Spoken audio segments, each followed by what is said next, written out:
सम्मानित साथियों, नमो बुद्धाय, जय भीम। आज के अम्बेडकर संदेश में आपका हार्दिक स्वागत है।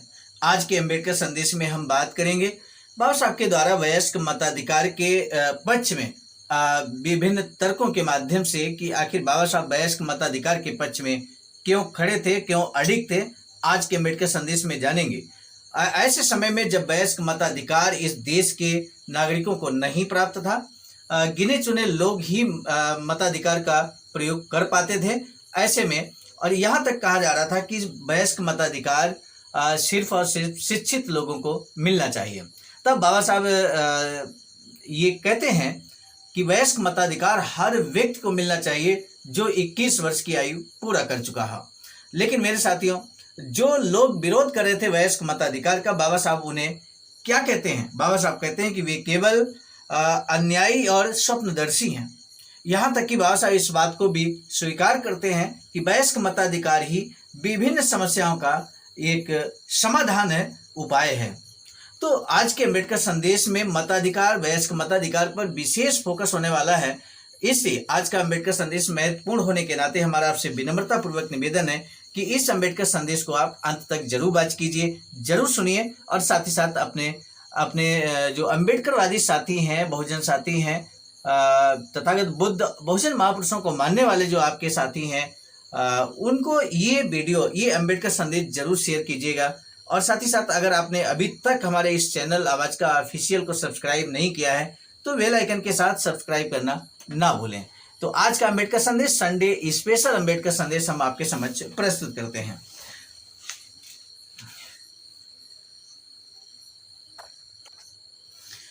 बादशाह लिखते हैं कि मुझे ऐसा लगता है कि आम भारतवासी की निरक्षरता के सवाल को जरूरत से ज्यादा उछाला जा रहा है। इंग्लैंड के मतदाता को लीजिए और मतदाता के रूप में उसके आचरण को देखिए। हम क्या पाएंगे? इसके बारे में टाइम्स के 21 अगस्त 1924 के साहित्यिक परिशिष्ट में ये छपा है। क्या छपा था? हम आपको हूबहू पढ़कर सुनाते हैं। अधिकांश लोगों को इसमें कोई खास दिलचस्पी नहीं होती। केवल उन्हीं के मतों से राजनीतिक मसले तय होते हैं, परंतु वे राजनीतिक के बारे में कौरे हैं।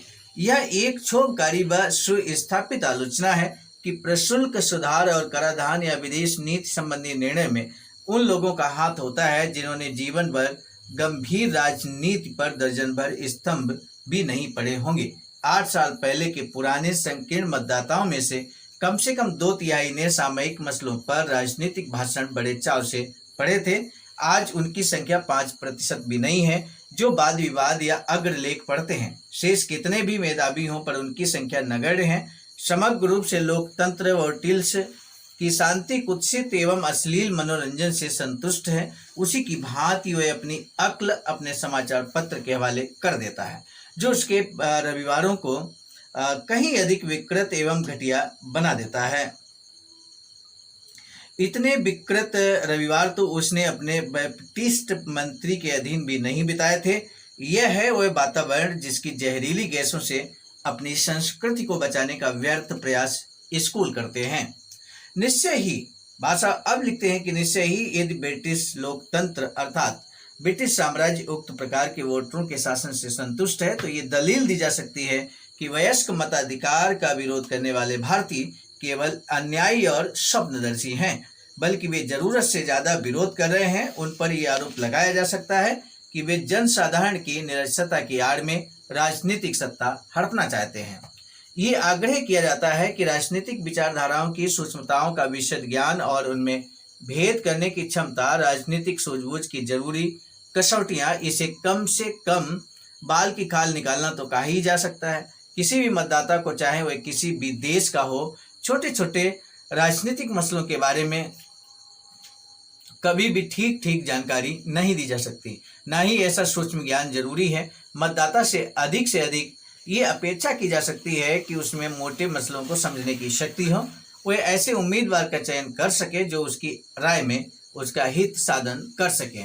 मैं दावे से कह सकता हूं कि औसत भारतीय में ये क्षमता है। वयस्क मताधिकार को अस्वीकार करने के लिए मेरे साथियों ने जिस दूसरी बात को प्रमुखता दी है वह है इंग्लैंड जैसे देशों का उदाहरण। उनकी दलील है कि 1429 में 40 शिलिंग पूर्ण स्वामित्व वाला मताधिकार था। उसका विस्तार करके 1832 में उसे वयस्क मताधिकार में परिणत कर दिया गया। उस समय 5 लाख से भी कम व्यक्तियों को संसद सदस्यों के निर्वाचन के लिए वोट देने का अधिकार था, लेकिन उस साल के कानून के अनुसार मतदाताओं की संख्या बढ़ाकर 10 लाख कर दी गई। 1867 तक मताधिकार की सीमा घटाने के लिए कोई कदम नहीं उठाया गया। 1867 के कानून द्वारा यह संख्या बढ़ाकर 25 लाख कर दी गई।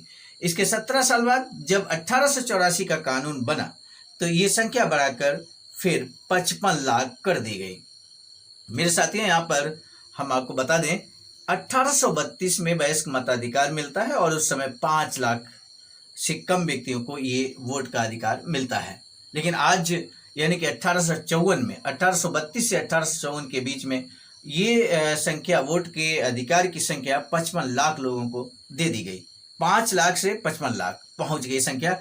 तो इस बात को आखिर क्यों यहाँ बताया जा रहा है, ये यहाँ पर जानना होगा। बाबा साहब स्पष्ट करते हैं, कहते हैं फिर अगले 34 साल तक जब तक वयस्क मताधिकार नहीं दिया गया तब तक वयस्क मताधिकार नहीं दिया गया जब तक कि 1918 का लोक प्रतिनिधित्व अधिनियम पारित नहीं हुआ। राजनीतिज्ञों का एक ऐसा वर्ग है जो सामाजिक क्षेत्र में घोर अनुदार और राजनीतिक क्षेत्र में आमूल परिवर्तनवादी है। वह उक्त तथ्य का इस्तेमाल अपनी इस दलील के समर्थन में करता है कि विधायिका को पूर्ण सत्ता दी जा सकती है, भले ही वह पूरी तरह प्रतिनिधि विधायिका ना हो। अपने विरोधियों के दलील के उत्तर में भी वह उक्त तथ्य प्रस्तुत करता है। विरोधी कहते हैं कि इतने सीमित प्रतिनिधित्व वाली विधायिका को सत्ता सौंपना अल्पतंत्र को सत्तारूढ़ करना होगा। दूसरे लोग अपनी दलील इस तरह पेश करते हैं कि मताधिकार के मामले में हम धीरे धीरे ही कदम उठाएं, जैसा कि अन्य देशों में हुआ है। दूसरे वर्ग के लोगों की आलोचना के बारे में मेरा उत्तर है कि हम इसी खास मामले में ही अंग्रेजों के पिछलग्गू क्यों बने। यह पक्की बात है कि अंग्रेजों ने अपने देश में मताधिकार के विषय में कोई सिद्धांत निश्चित नहीं किए थे। जहां तक प्रश्न है कि वहां मताधिकार का विस्तार लंबे लंबे अंतरालों के बाद हुआ, तो इसके पीछे तो अंग्रेजों के सत्तारूढ़ वर्ग की स्वार्थी प्रवृत्ति थी। साथ ही इस बात का भी कोई औचित्य नजर नहीं आता कि हम भी उतने ही चरणों से होकर गुजरे जितनों से दूसरे देश गुजरे हैं, और हम भी वैसा ही ड्रामा करें। ऐसा करने का मतलब हुआ कि उस लाभ को ठुकरा दिया जाए जो बाद में जन्म लेने वालों के लिए सदा ही सुलभ होता है। दूसरे वर्ग की आलोचना का मेरा उत्तर है कि तथ्य के रूप में उनका कथन सही है। उस समय भी संसद ने प्रभुसत्ता संपन्न राज्य की पूर्ण शक्तियों का उपयोग किया जब उसने जनसंख्या के अल्प प्रतिशत का प्रतिनिधित्व किया। परंतु प्रश्न यह है कि राष्ट्र को क्या परिणाम भुगतना पड़ा। लॉर्ड सेफ्ट-सवरी ने सुधार विहीन संसद द्वारा रचे गए सामाजिक विधान के इतिहास का वर्णन किया है। जो व्यक्ति उस इतिहास से परिचित है वह कभी नहीं चाहेगा कि इस देश में उस प्रयोग को दोहराया जाए। ये परिणाम इंग्लैंड में प्रचलित सीमित मताधिकार का अनिवार्य परिणाम था। इन आलोचकों ने जिन तथ्यों पर बल दिया है वे मेरे विचार में सीमित मताधिकार पर टिकी सरकार का समर्थन नहीं करते। ऐसी सरकार इस दृष्टि से निम्नतर श्रेणी की सरकार है कि वह अल्पतंत्र के शासन को बढ़ावा देती है। संयुक्त रिपोर्ट तैयार करने वालों ने तो ऐसे परिणाम की कभी कल्पना तक नहीं की थी। वस्तुतः इस बुराई के प्रति वह इतने सजग थे कि अपनी रिपोर्ट के पैरा 262 में उन्होंने खास तौर पर कहा कि विचारार्थ विषयों में कानूनी कमीशन को मताधिकार तथा निर्वाचन क्षेत्रों के गठन पर भी विचार करना चाहिए। सांप्रदायिक प्रतिनिधित्व को बनाए रखने का महत्वपूर्ण विषय भी इसमें शामिल होना चाहिए। दरअसल हम मानते हैं कि विस्तृत मताधिकार वह आधार है जिस पर स्वराज की इमारत खड़ी होनी ही चाहिए।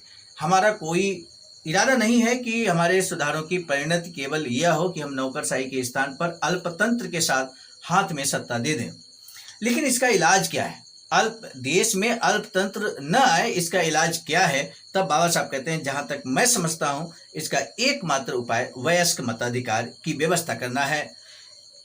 बहुत महत्वपूर्ण बात बाबा साहब ने कही है कि अल्पतंत्र ना आए, यानी कि कम लोग निर्णय ना लें, अधिक लोग निर्णय लें, ऐसी व्यवस्था अपनाई जानी चाहिए। यदि कम लोग निर्णय लेने वालों में शामिल होंगे तो ऐसी व्यवस्था अगर ना आए तो उसके लिए क्या करना चाहिए? तो वयस्क मताधिकार का सर्वोत्तम और एकमात्र उपाय बाबा साहब यहाँ पर सुझाते हैं। यह कहना संगत ही होगा कि 1928 के श्रीलंका आयोग के सदस्य भी संयुक्त रिपोर्ट तैयार करने वालों की भांति इस बारे में सजग थे। अल्पसंख्या वाले इन मतदाताओं को एक उत्तरदायी सरकार प्रदान करने का अर्थ होगा सत्ता अल्पतंत्र को सौंप दी जाए।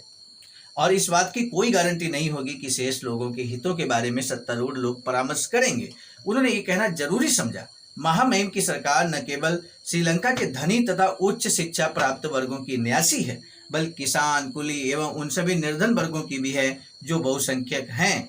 उनकी मान्यता थी, यदि बहुसंख्यक वर्ग के हितों को अल्पसंख्यक वर्ग के निरंकुश नियंत्रण में सौंप दिया गया तो यह विश्वासघात होगा। उनका निष्कर्ष था, राज्य परिषद के निर्वाचन में मतदाताओं के लिए साक्षरता की शर्त नहीं होनी चाहिए।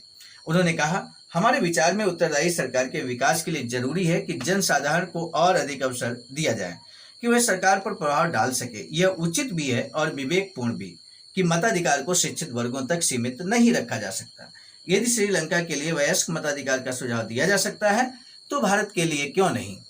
यह एक सहज प्रश्न है। साथ ही दोनों देशों की राजनीतिक, सामाजिक, आर्थिक और शैक्षिक अवस्थाएं एक दूसरे से इतनी अधिक मिलती जुलती हैं कि मताधिकार के मामले में दोनों में अंतर करना भेदभावपूर्ण होगा, जबकि इस अंतर को न्यायोचित नहीं ठहराया जा सकता। समानता को छोड़ भी दें तो केवल गुण दोषों के आधार पर भी इसमें कोई संदेह नहीं कि यदि दोनों में किसी एक को वयस्क मताधिकार के प्रयोग के लिए अधिक उपयुक्त समझा जाए तो वे हैं भारत के लोग, और खास तौर से उस बंबई प्रेसिडेंसी के लोग जहां ग्राम पंचायतों में वयस्क मताधिकार प्रणाली से ही प्रचलन में है।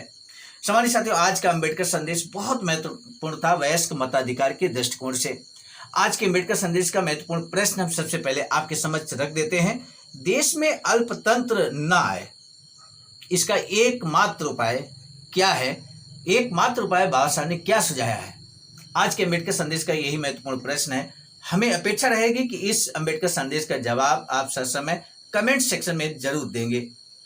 इसी के साथ, इस निवेदन के साथ एक बार पुनः आपसे विशेष निवेदन है कि इस अंबेडकर संदेश को जरूर शेयर कीजिएगा सभी बहुजन साथियों को। दीजिए इजाजत, आप सभी को सादर नमो बुद्धाय, जय भीम। सम्मानित साथियों, हम एक महत्वपूर्ण बात बताना उचित समझते हैं। बाबा साहब की अधूरी इच्छा के अनुरूप एक वैचारिकी सेंटर निर्माणाधीन है सारनाथ वाराणसी में, जहां पर 14,000 स्क्वायर फीट जमीन परचेज कर ली गई है ring road, green city, Faridpur, Sarnath में। वैचारिकी सेंटर के प्रशासनिक ब्लॉक का निर्माण कार्य कंप्लीट हो चुका है। शानदार बेहतरीन प्रशासनिक ब्लॉक का निर्माण पूर्ण हो चुका है। आगे अब मुख्य भवन को बनाने की बारी हम सबकी है, और इस हेतु आप दिए गए अकाउंट नंबर पर अपना अमूल्य योगदान कर सकते हैं। आज का अंबेडकर संदेश हम लेकर उपस्थित हुए थे मिशन नायक बुद्धमित्र मुसाफिर सर, राष्ट्रीय अध्यक्ष आवाज का, नई दिल्ली की प्रेरणा। प्रस्तुत करता क्रम में मैं स्वयं सर्वजित आर्य, राष्ट्रीय मीडिया प्रभारी, IIT सेल आवाज का, नई दिल्ली। मिलेंगे नए डॉक्टर अम्बेडकर संदेश में, तब तक दीजिए इजाजत। आप सभी को सादर नमो बुद्धाय, जय। सम्मानित साथियों, यदि आप हमारे इस चैनल आवाज का ऑफिशियल, जिस पर नियमित सुबह 5 बजे डॉक्टर अम्बेडकर संदेश आपको मिलता है, आप हमारे इस चैनल को सपोर्ट करना चाहते हैं तो हमारा आपसे निवेदन है कि आप हमारे इस चैनल को सब्सक्राइब कर लें, वीडियो को शेयर, लाइक, कमेंट जरूर करें।